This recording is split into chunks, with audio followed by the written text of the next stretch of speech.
Tomorrow is a day called Ekadashi here in the ashram, and it's supposed to be beneficial to fast on that day.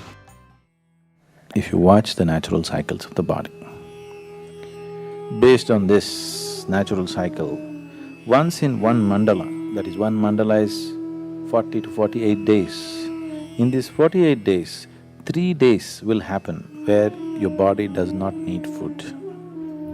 If that awareness is not there as to which day that is, for that in India they fixed what is called as Ekadashi. That means 4 days before the full moon, 4 days before the new moon day, people don't eat. They wake up in the morning, no breakfast, no lunch, only after the sun sets they eat one meal. This is just to allow the system to realign itself. If you give this break, it's very, very good for your health and your body, the way it functions, because the system needs that time to adjust itself. Everyday food, it's a lot of hard work for the body. Give it a little break. So, what is its spiritual significance? Because it's a cleansing. If your system is not vibrant, you won't feel like doing anything spiritual. You're feeling lethargic. For a meditator, the biggest enemy is sleep. To sit here with eyes closed and fully alert takes something else. For most people, if they close their eyes, it's sleep. So to sit here and to be very alert with the eyes closed takes a certain level of vibrance in the body. So to create this vibrance, we observe how to eat, what to do, how much to eat, all these things. It is not spiritual, but it is providing the right kind of body. So in that context, fasting here and there, giving the body a break to recover itself, recover its vibrance, not become lethargic with food, is important. The ideal break between one meal and the next meal is 8 hours always. If 8 hours is not possible for you, minimum 5 hours break is needed. You must feel a certain sense of hunger before you eat. Before you feel hungry, if you put food into the system will become lethargic. It will not know vibrance. So, human vibrance can be in various levels, many different dimensions. It can carry you to completely different dimensions of experience and living. So, keeping the body well is a fundamental requirement. Somehow on this day, I feel that the need for food is not as much as it is on other days. So, reducing the food intake definitely helps to clean the system, and it also gives rest to the digestive system. So we fast for 24 hours and break the fast in the night with a particular kind of meal which is more gentle on the system, made up of kanji, papaya, chutney and cooked vegetables. Every morning before we do our morning practices, we have neem and turmeric with tepid light honey water. Now Sadhguru says this has a lot of medicinal benefits and is very supportive for yogic sadhana.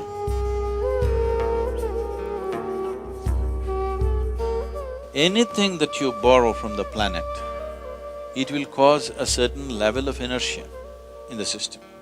Now the important thing is that you're conscious of this and to keep the inertia levels at the minimum. Why always, whether your sadhana is working or not, is always gauged by how much you sleep and how alert you are, is because we're checking the inertia. How much inertia are you generating? If you're generating too much inertia, obviously you need to do something about it. So, the inertia levels will increase if the body does not allow a certain amount of energy to enter the cellular level. For it to enter the cellular level, neem and turmeric as a combination is a tremendous… it's like a dilator. You know what's a dilator? Now if your ophthalmologist wants to look into your eye, he looks into your eye, you don't show much, he puts a dilator. Your eye becomes like this, now he looks into your eye.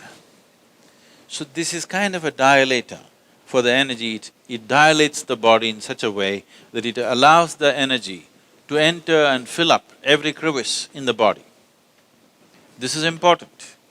Otherwise, if you do lot of sadhana, neem and turmeric is not the only things, these are physical supports.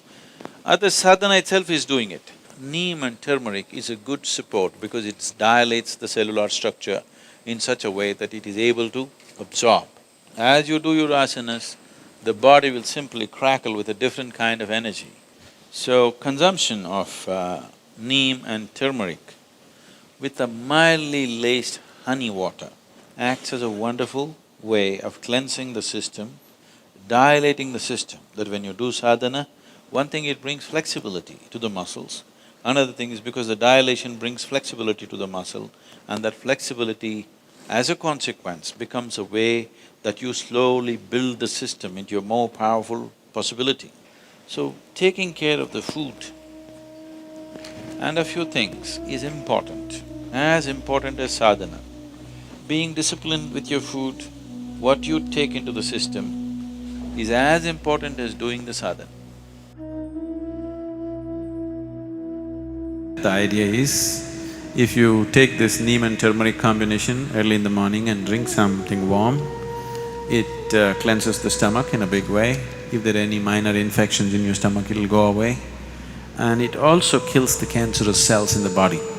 When I say cancerous cells, it is not that you must be diagnosed as having cancer. All our bodies have cancerous cells. Only when this percentage of cancerous cells goes beyond a certain percentage, only then it becomes a disease. Otherwise, every one of our body has cancerous cells, and how many of them are there decides your health status in many ways.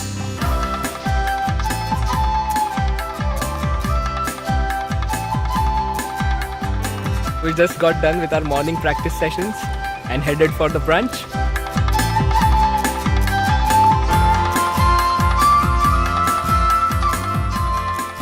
The way that we sit in the hall is we sit cross-legged and we eat with our hands. By eating with the hands, you really create that connection with your food before it even goes into your mouth. Another aspect of how we eat in the hall is we eat in silence. It really helps you be more conscious and aware. And why this is important is because I've become more aware of how my body is while I'm eating. In situations back at home or watching TV while eating, you put your hand into the bag of chips and all of a sudden there's no more chips left. But when you eat this way, consciously, you can better feel the sensations in your body and to know when to stop. Here at the ashram we have 2 meals a day. After introducing this diet, I've seen some changes in the way I do my practices. My sleep quota has gone down quite significantly. The Sadhguru says there should be at least 8 hours gap between the first and second meal. I can definitely see that it has worked. So if you space out the food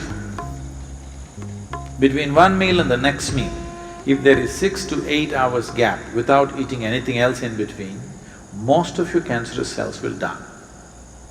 Still, if some of them are tough and they don't go, that is why twice a month there is Ekadasi for you. Now, huge studies are being made and they are saying the same thing, that if you just fast for a period of time, fasting does not mean 8 days, 15 days and killing yourself. No, just you eat your evening meal today, the next meal is only tomorrow evening. If you give this much space, most of the cancerous cells get neutralized. Will all of them be gone? No. Some of them know how to lie low, but they will never be able to increase their numbers and gang up in one place to become an ailment. It's not just about the type of food and how many times you have food, but it's also about the healing and cooling properties of the food. It changes accordingly to the weather. Everything is put together to create the right kind of balance. During the training in the afternoon, we're also taking a soup. In the afternoons, they will give you what is here locally called as kollu, and the English came here and named it as the horse gram. So horse gram soup they will give you in the afternoon. You drink horse gram soup, and horse gram is one among the lentils. It is the most protein-rich lentil found on the planet. It's very high-powered, so that's why race horses are fed with this gram, which is called as horse gram today. Now, this will increase heat in the body. From my experience of taking this during this training, I would say that I never get sick like fever, cold. I can better tell what my body needs. Sometimes I feel like eating more raw food. Depending on how much energy I've exerted, I'm able to tell better because I'm eating in this conscious manner. I've definitely never enjoyed eating food this much. It's definitely a different way of eating.